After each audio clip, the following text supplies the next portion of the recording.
Mafia को jail में नहीं रखे तो क्या महल में रखे, पीएम मोदी का बड़ा बयान। और हिंदुस्तान सर्वोपरि क्या है, राष्ट्र या धर्म, हाईकोर्ट। और गांव के विकास को लेकर 7 निश्चय योजना की शुरुआत। गांव में 15 अप्रैल तक लगेगी solar street light, CM Nitish Kumar का बड़ा ऐलान। और विधानमंडल के तर्ज पर पंचायतों में भी उठेगा सवाल जवाब। वार्ड सदस्य रखेंगे पंचायत में अपनी बात, करेंगे सवाल जवाब। मुखिया जी से भी पूछेंगे सवाल, जिसे प्रतिनिधियों को देना होगा जवाब। स्कूल कॉलेज में धार्मिक पोशाक पर फिलहाल रोक। डीटीओ रहे 2 अफसरों के खिलाफ मनी लॉन्ड्रिंग का केस हुआ दर्ज। मुंगेर रेल पुलिस का लोकार्पण आज मुख्यमंत्री करेंगे। देश में कारों की क्रैश टेस्टिंग होगी अनिवार्य। पहले चरण में यूपी में 58% मतदान। खीरी हिंसा में गृह राज्य मंत्री के बेटे को जमानत। और इधर बिहार में नियोजित शिक्षकों के वेतन को लेकर उठने लगी है आवाज। छुट्टी 398 इकाइयों में शिक्षक चयन 14 मार्च से। बिहार में विदेश जाने वालों की संख्या में आई गिरावट। आमस दरभंगा एक्सप्रेस के दूसरे पैकेज को मिली मंजूरी। शहरों में जल्द बनेंगे गरीबों के लिए बहुमंजिला भवन। और अधिकतर तापमान में आई गिरावट से इस बार ज़्यादा ठंड। और बहस का नहीं, समग्र विकास का मुद्दा है विशेष राज वशिष्ठ। और लालू प्रसाद का बड़ा बयान, मैंने कभी समझौता नहीं किया। बिहार में जल्द शुरू होगा 14 बाईपास निर्माण। और भाजपा मंत्रियों के रिपोर्ट कार्ड जारी करने के निकाले जा रहे हैं सियासी निहितार्थ। नमस्कार, मैं हूं आपके साथ सुनील बॉबी और आप इस समय देख रहे हैं अपना प्यारा चैनल। हम खास कार्यक्रम सुबह सवेरे में खबरों को लेते हैं अखबारों के पन्नों से। अखबारों में क्या छपा है और क्या है काम की खबरें, तमाम खबरों को बताने से पहले आपसे आग्रह है कि हमारे इस वीडियो को हमारे फेसबुक पेज पर देख रहे हैं तो फेसबुक पेज को लाइक कर ले। अगर यूट्यूब चैनल पर देख रहे हैं तो यूट्यूब चैनल को सब्सक्राइब कर ले। तो चलिए खबरों की सिलसिला शुरू करते हैं। और वीडियो पसंद आया तो लाइक जरूर कर दीजिएगा बंधु। पहली खबर हम लेते हैं कि बिहार से विदेश जाने वालों की संख्या में कमी आई है। कोरोना का कहर कहे या बिहार में रोजगार के बढ़ते साधन का असर, कि बिहार में विदेश जाने वालों की संख्या में लगातार कमी आ रही है। पूर्व के वर्षों की तुलना में अभी बिहार के 1/3 लोग ही विदेश गए हैं। विदेश मंत्रालय के आंकड़ों से इसकी पुष्टि होती है। इधर कम पढ़े लिखे लोग का हो रहा है उन्मुखीकरण। विदेश जाने के पहले विदेश मंत्रालय की ओर से इमिग्रेशन दिया जाता है। बिहार से विदेश जाकर रोजगार करने वालों को मेडिकल सर्टिफिकेट और अन्य दस्तावेज की जांच पड़ताल पटना के अवस्थित विदेश मंत्रालय के कार्यालय में उत्प्रवास संरक्षित कार्यालय में के माध्यम से हो रही है। पटना में कार्यालय नहीं होने पर बिहार के लोगों को कोलकाता या रायबरेली जाना पड़ता था, लेकिन अब यह सुविधा बिहार में हो गई है। पासपोर्ट बनवाने वालों की संख्या में कमी आई है, यानी विदेश जाने के लिए जो पासपोर्ट बनते हैं उसमें कमी आई है। वैश्विक नेतृत्व की ओर भारत अग्रसर की ओर है। भाजपा के वरिष्ठ नेता एवं प्रदेश के पूर्व मंत्री नंद किशोर यादव ने गुरुवार को कहा कि भारत वैश्विक नेतृत्व की ओर लगातार अग्रसर है। इधर प्राथमिक निदेशक बीईपी का प्रभार, बिहार शिक्षा विभाग ने अपने बिहार शिक्षा परियोजना परिषद के राज्य परियोजना निदेशक श्रीकांत शास्त्री के उत्तर प्रदेश चुनाव में चले जाने के कारण प्राथमिक शिक्षा निदेशक रवि प्रकाश को बीईपीसी का अतिरिक्त प्रभार दिया है। वे बिहार राज्य शैक्षणिक आधारभूत संरचना विकास निगम लिमिटेड के प्रबंध निदेशक के भी अतिरिक्त प्रभार में रहेंगे। इधर ऑफलाइन क्लास शुरू करने के लिए ज्ञापन, अखिल भारतीय विद्यार्थी परिषद पटना विश्वविद्यालय द्वारा पीयू के सभी महाविद्यालयों में जल्द से जल्द ऑफलाइन क्लास संचालित करने की मांग की है। और इधर छुट्टी 398 इकाइयों में शिक्षक चयन 14 मार्च से। राज्य में 365 पंचायत और 33 प्रखंड नियोजन इकाइयों में होगा शिक्षकों का चयन। नियुक्ति पत्र से रहेंगे वंचित। आपको बता दें कि संजय कुमार अपर मुख्य सचिव का कहना है कि 365 नियोजन इकाई जिसमें कुछ कारणों से एक भी काउंसलिंग नहीं हो पाई है, उस काउंसलिंग की तिथियां जारी कर दी गई है। इसमें से अधिकांश गोपालगंज, पूर्वी चंपारण, वैशाली और मधुबनी में हैं। जिनकी काउंसलिंग हो गई है उसके लिए नियुक्ति पत्र का वितरण किया जाएगा। इधर गुरुवार को छूटे हुए अभ्यर्थियों के लिए मार्च में चयन प्रक्रिया का शेड्यूल जारी होने के साथ ही यह भी स्पष्ट हो गया है कि 3 चक्र में चयनित करीब 43,000 अभ्यर्थियों के साथ करीब 32,000 पद पर चयनित होने वाले को नियुक्ति पत्र नहीं मिल सकेगा। हालांकि विभाग ने 25 फरवरी को इकट्ठे सबको नियुक्ति पत्र देने की घोषणा की थी, लेकिन मैट्रिक इंटर की परीक्षा के कारण फरवरी में काउंसलिंग नहीं की जा सकी।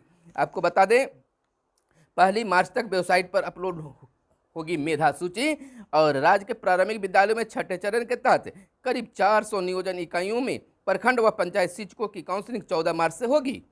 यह प्रक्रिया अगले 3 दिनों तक चलेगी। इस दौरान करीब 3200 प्रारंभिक शिक्षकों के रिक्त पदों पर अभ्यर्थी को अंतिम रूप से चयनित किया जाएगा। इधर अधिकतम तापमान में आई गिरावट से इस बार ज्यादा ठंड। सूबे में जनवरी में औसत न्यूनतम तापमान में 0.3 डिग्री का बढ़ोतरी और औसत न्यूनतम तापमान में जितनी बढ़ोतरी उतनी ही अधिकतम गिरावट भी दर्ज की गई है। 10 से 12 दिन कोल्ड डे के लगातार बने जनवरी में कोल्ड डे सबसे ज़्यादा रहा है। और इधर समीक्षा बैठक में सीएम बोले, शहरों में जल्द बनेंगे गरीबों के लिए बहुमंजिला भवन। शहरों में रह रहे बेघर गरीब भूमिहीनों के आवास के लिए जल्द बहुमंजिला भवन बनाने का ऐलान बिहार के मुख्यमंत्री नीतीश कुमार ने किया है। मुख्यमंत्री नीतीश कुमार ने नगर विकास एवं आवास विभाग को इसकी कार्य योजना पर तेजी से काम करने का निर्देश दिया है। मुख्यमंत्री ने गुरुवार को एक अन्य मार्ग में वीडियो कॉन्फ्रेंसिंग से आत्मनिर्भर बिहार के 7 निश्चय 2 के अंतर्गत शहरी क्षेत्रों में गरीबों के लिए बहुमंजिला आवास से संबंधित समीक्षा बैठक की और पदाधिकारियों को कई निर्देश भी दिए हैं। इधर बहस नहीं, समग्र विकास का मुद्दा है विशेष राज, वशिष्ठ नारायण सिंह का कहना है। जदयू के पूर्व प्रदेश अध्यक्ष और सांसद वशिष्ठ नारायण सिंह ने कहा है कि बिहार को विशेष राज्य का दर्जा मिले या न मिले यह बहस का विषय ही नहीं। विशेष राज्य का दर्जा तो बिहार का अधिकार है, यह बिहार के समग्र विकास का मुद्दा है। आपको बता दें, 31वीं न्यायिक सेवा की मुख्य परीक्षा का रिजल्ट हुआ जारी। बिहार लोक सेवा आयोग ने गुरुवार को 31वीं न्यायिक सेवा की मुख्य परीक्षा का रिजल्ट जारी कर दिया है। और इधर लालू प्रसाद यादव का बड़ा बयान आया है, मैंने कभी समझौता नहीं किया। राष्ट्रीय कार्यकारिणी की बैठक में बोले राजद प्रमुख लालू प्रसाद ने कहा, मैंने कभी समझौता नहीं किया। पार्टी का इतिहास संघर्षपूर्ण रहा है। हमारी अध्यक्षता में पार्टी ने बहुत सफलता प्राप्त की है। देश के किसी भी अन्य पार्टी से राजद की औकात बड़ी है। पार्टी नेताओं को हमेशा संघर्ष करने और लड़ने के लिए तैयार रहना चाहिए। आज अंग्रेज ही नए रूप में देश में राज कर रहे हैं। मैंने ऐसा पीएम कभी नहीं देखा। गुरुवार को स्थानीय होटल में राजद की राष्ट्रीय कार्यकारिणी की अध्यक्षता करते हुए उन्होंने यह बातें कही, यानी कि सीधे देश के प्रधानमंत्री मोदी जी को अंग्रेजी शासन बताया गया। इधर बिहार में जल्द शुरू होगा 14 बाईपास निर्माण, दिसंबर 22 तक पूरी होने की है योजना। आपको बता दें कि भाजपा मंत्रियों के रिपोर्ट कार्ड जारी करने के निकाले जा रहे हैं सियासी निहार्थ, यानी कि बिहार में एक बार फिर से चर्चा परिचर्चा यानी कि राजनीतिक गर्मा गर्मी है और लालू प्रसाद को फिर पटना में वापस आने से राजनीतिक गलियारों में गहमा गहमी है। और इधर बिहार के पंचायतों के लिए बड़ी खबर है, गांवों के लिए बड़ी खबर है, वार्ड सदस्यों के लिए बड़ी खबर है, मुखिया जी के लिए बड़ी खबर है कि अब मुख्यमंत्री नीतीश कुमार ने समीक्षा बैठक में अधिकारियों को कई निर्देश दिए। 7 निश्चय योजना 2 पार्ट 2 के लिए गांव में 15 अप्रैल से लगेगी सोलर स्ट्रीट लाइट। मुख्यमंत्री नीतीश कुमार का यह बड़ा ऐलान हो गया है कि अब कोई तिथि वगैरह नहीं, बल्कि 15 अप्रैल से गांव में लगना शुरू हो जाएगा स्ट्रीट लाइट। हर वार्ड में 10 स्ट्रीट लाइट लगाई जाएगी। आपको सोलर स्ट्रीट लाइट के रखरखाव एवं निरंतर निगरानी की बेहतर व्यवस्था सुनिश्चित करें, मुख्यमंत्री का निर्देश है। सोलर स्ट्रीट लाइट में इस्तेमाल हो रही सामग्रियों की गुणवत्ता बेहतर होने की भी बात मुख्यमंत्री ने कहा। रिमोट मॉनिटरिंग सिस्टम से होगी निगरानी, यानी कि बिहार के मुख्यमंत्री ने यह ऐलान कर दिया है कि हर गांव में सोलर लाइट लगाने की प्रक्रिया 15 अप्रैल से शुरू हो जाएगी और हर वार्ड में कम से कम 10 सोलर लाइट लगाए जाएंगे। यानी कि एक बार फिर से 7 निश्चय योजना पार्ट 2 को मुख्यमंत्री आगाज कर चुके हैं, यानी कि रफ्तार देने के चक्कर में है। और ऐसे भी अप्रैल महीना में पंचायत प्रतिनिधियों के लिए जो फंड होता है वह भी आना शुरू हो जाएगा। और दूसरी बड़ी खबर भी पंचायत प्रतिनिधियों के लिए ही है। विधानमंडल की तर्ज पर पंचायतों में सवाल जवाब होगा। पंचायत प्रतिनिधि सरकार की योजनाओं और कार्यों से संबंधित सवाल करेंगे और जवाब भी मिलेगा। यानी कि वार्ड सदस्य अपने मुखिया से सवाल पूछ सकते हैं, जिला परिषद सदस्य जिला परिषद अध्यक्ष से सवाल पूछ सकते हैं। और इधर बता दें कि सम्राट चौधरी ने बड़ा ऐलान करते हुए, बड़ा बयान देते हुए कहा है, जिला परिषद सदस्य, पंचायत समिति सदस्य और वार्ड सदस्य भी सरकार की योजनाओं और कार्यों से संबंधित सवाल कर सकेंगे। पंचायतों की बैठकों में उनके सवालों का उत्तर दिया जाएगा। कौन कौन विषय से संबंधित सवाल किए जाएंगे, इसको लेकर विभाग दिशा निर्देश जारी करेगा। कैसे सवाल करना है, कौन कौन सवाल करना है, इन तमाम चीजों के लिए विभाग दिशा निर्देश जारी करने जा रही है। तो यह एक बड़ी पहल पंचायत प्रतिनिधियों के लिए शुरू किया जा रहा है कि अब चाहे वार्ड सदस्य ही निचला स्तर होता है पंचायत का, वार्ड सदस्य, तो वार्ड सदस्य भी बैठकों में जो है सवाल जवाब कर सकता है और उसको प्रोसीडिंग में लिया जाएगा और वहां जो प्रतिनिधि होंगे उसका सीधा जवाब देंगे। सरकार के कार्यों पर भी सवाल उठाएंगे और सवाल का जवाब पाएंगे। और कर्नाटक से यह बड़ी खबर निकलकर सामने आई है कि स्कूल कॉलेज में धार्मिक पोशाक पर फिलहाल रोक है। 14 फरवरी को इस मामले में फिर से सुनवाई होगी और 3 दिन स्कूल कॉलेज को बंद करना पड़ा था विवाद के बाद।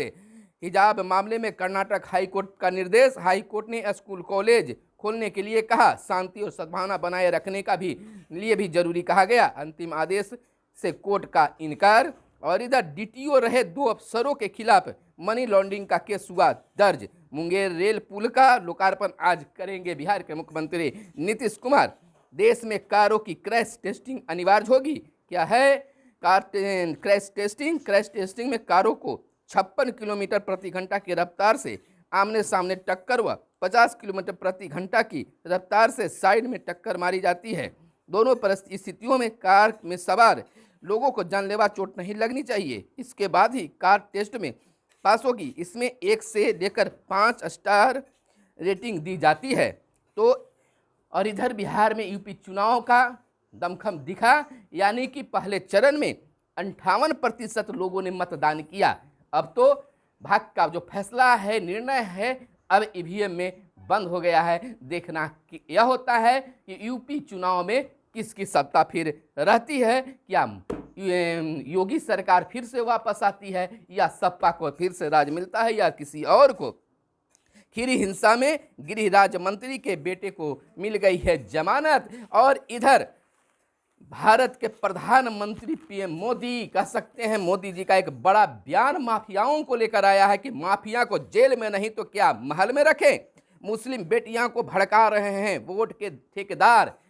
यह प्रधानमंत्री का बड़ा बयान है। प्रधानमंत्री नरेंद्र मोदी ने गुरुवार को सहारनपुर से दूसरे चरण के चुनाव प्रचार का शंखनाद कर सपा पर जमकर प्रहार किए। मुख्यमंत्री योगी आदित्यनाथ ने भी जनसभा को संबोधित किया। प्रधानमंत्री ने कहा कि जो मुजफ्फरनगर में हुआ वह कलंक था और जो सहारनपुर में हुआ वह खौफनाक था। इसलिए वेस्ट यूपी ने ठाना है दंगा मुक्त करने वालों को लाना है। सपा पर प्रहार करते हुए जनता से पूछा कि माफिया को जेल में नहीं डाला जाए तो क्या महल में रखा जाए। वेस्ट यूपी में हो रहे पहले चरण के चुनाव पर उन्होंने कहा कि पड़ोस में वोट पड़ रहे हैं। मुझे खुशी है कि वहां पर लंबी लंबी लाइनें लगी है।